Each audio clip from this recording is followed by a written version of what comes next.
बांकीलाल के कमाल के बाद आपने कर्ब राहो भला के पहले भाग में आपने पढ़ा कि बांकीलाल मंत्री धर्म सिंह की शिकायत कर देता है। उसके मन में कपट आता है और मंत्री धर्म सिंह की शिकायत होने पर महाराजा विक्रम सिंह मंत्री धर्म सिंह को मंत्री पद से हटा देते हैं और बांकीलाल बहुत खुश होता है।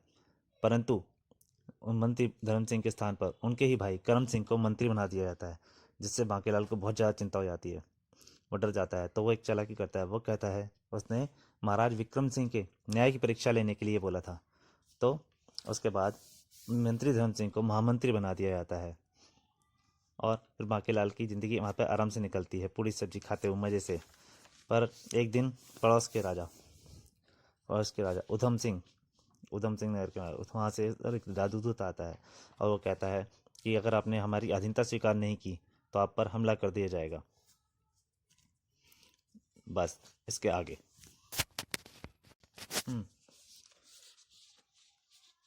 ये खबर सुनकर राजा विक्रम सिंह बहुत नाराज हो गए।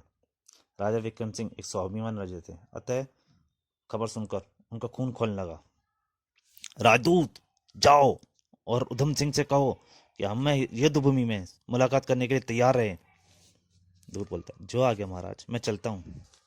इसी के साथ राजदूत दरबार से बाहर निकल गया और उनके जाते ही राजा विक्रम सिंह बोले सेनापति जी महाराज, आप युद्ध की तैयारियां प्रारंभ करो। तभी महामंत्री चिंतित स्वर में बोले महाराज, उधमपुर के राजा उधम सिंह के पास हमारी सेना के मुकाबले दुगनी दुगनी तिगनी सेना है। राजा विक्रम सिंह बोले हम जानते हैं महामंत्री, और सच पूछो तो हम जरा भी युद्ध के पक्ष में नहीं हैं, पर हम किसी प्रकार अपने आत्मसम्मान और अपनी प्रजा के अहंग पर चोट नहीं होने दे सकते। अतः यह युद्ध एक तरह से हमारी मजबूरी है। राजा विक्रम सिंह और सभी लोग चिंतित थे, पर असली चिंता बांकीलाल के मन में थी। बस यही कहा था बांकीलाल के मन में। डर गया था बांकीलाल क्या सुनकर, बेटा बांकीलाल भाग ले यहाँ से, तेरी मौज मस्ती के दिन अब खत्म हुए और अब यहाँ युद्ध की बात चल रही है और अपने राजा विक्रम सिंह की सेना भी विपक्ष के मुकाबले में आधी है। अतः बेटा भलाई इसी में है कि अब यहाँ से विदा ले और यहाँ से फूट ले। ये सब विचार बांकीलाल के मन में आ रहे थे और इन्हीं सबसे बांकीलाल महाराज के पास पहुंचा और उनसे बोला अच्छा महाराज, अब मुझे विदा दें, इजाजत दीजिए। क्या मतलब बांकीलाल? बस महाराज, मुझे काफी दिन हो गए यहाँ घर से निकले, अब मैं घर वापस जाना चाहता हूँ। ओह, तुम्हारी इच्छा बांकीलाल, पर इतना जरूर कहूंगा यदि तुम भी इस युद्ध में हमारे साथ रहते तो शायद तुम्हारी बुद्धि से उनके सुझाव से सेना को कुछ लाभ पहुंचता। वो महाराज, मैं चलता तो जरूर, पर इससे पहले कि बांकीलाल अपनी बात पूरी करता या कोई नया बहाना बनाता, महामंत्री ने हस्तक्षेप किया। चाहे जो भी हो बांकीलाल जी, इस समय तो आपको हमारे महाराज की बात मानकर अपने देश की, अपने राज्य की जनता का पूरा सहयोग करना चाहिए। जी जी ठीक है। और तभी साथ साथ दरबारी भी बोल उठे, हाँ हाँ महामंत्री जी ठीक कहते हैं बांकीलाल जी। बांकीलाल को बेचारे को मन से उसको बोलना पड़ा, ठीक है जी, जैसा आप लोग चाहेंगे ठीक वैसा ही होगा। और इसी के साथ दरबार में खुशी की लहर दौड़ गई। सब बांकीलाल की जय जयकार करने लगे, बांकीलाल जी की जय हो, महाराज विक्रम सिंह की जय हो। पर बांकीलाल के मन में क्या चल रहा था, साले जबरदस्ती मौत के मुंह में धकेल रहे हैं और बांकीलाल की जय कर रहे हैं। पर बांकीलाल के मन की बात कोई नहीं जानता था। फिर ठीक 12वें दिन उधमपुर और विशालगढ़ की सेनाएं रणभूमि में क्रमश पूर्व पश्चिम के छोरों पर आ डटी। 13वें दिन युद्ध का बिगुल बजना था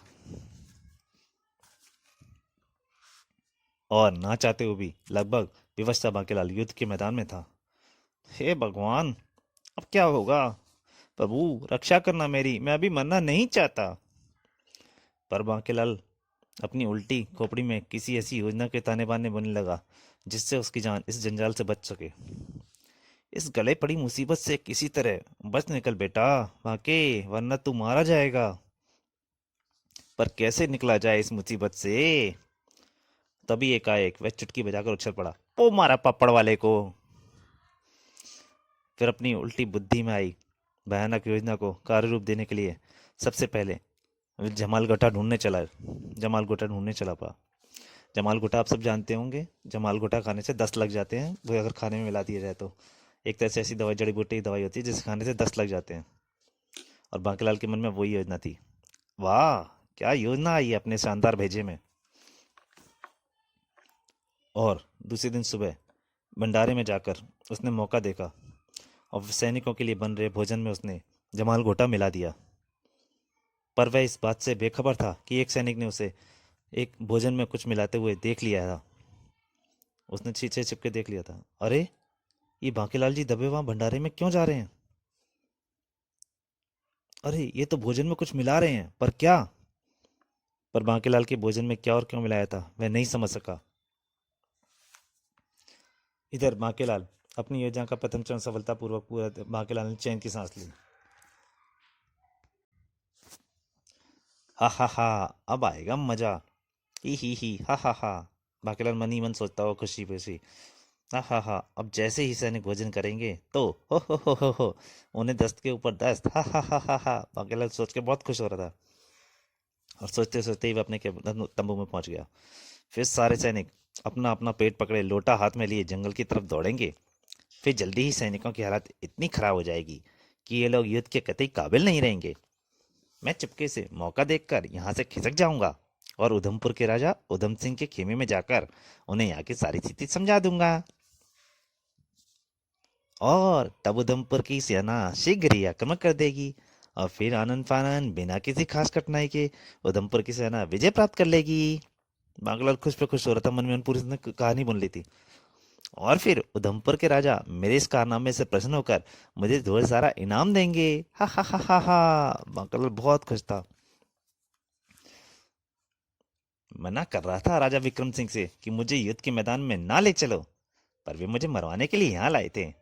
अब पता लग गया कि बांकेलाल किस हस्ती का नाम है। ही ही ही ही ही। उधर बांकेलाल यानी नमक हराम की मन ही मन कल्पना की महल बना रहा था। और उधर नित्य कर्मों से निवृत्त होकर सैनिकों ने पहली टुकड़ी भोजन करने बैठी। फिर जैसे ही सैनिक भोजन करके उठे, भोजन में मिले जमाल गोटे ने अपना असर दिखाया। आहा, हाय आई, उफ, ये अचानक पेट में दर्द क्यों होने लगा? सारे सैनिकों ने जिन जिन्होंने भोजन किया था उन सबके पेट में दर्द उठने लगा था। वह सब अपना पेट पकड़ भागने लगे। और अगले ही क्षण भोजन करने सारे सैनिक हाथों में लोटे लिए जंगल की तरफ भागे।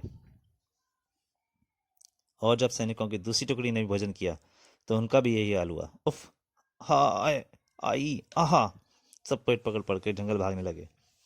इसी तरह एक एक कर 5-5 हजार की सैनिकों की 5 टुकड़ियों ने भोजन कर लिया और फिर 5 टुकड़ियों ने सैनिक अपना पेट पकड़े और अपने हाथ में लोटा लिए जंगल की तरफ भागने लगे।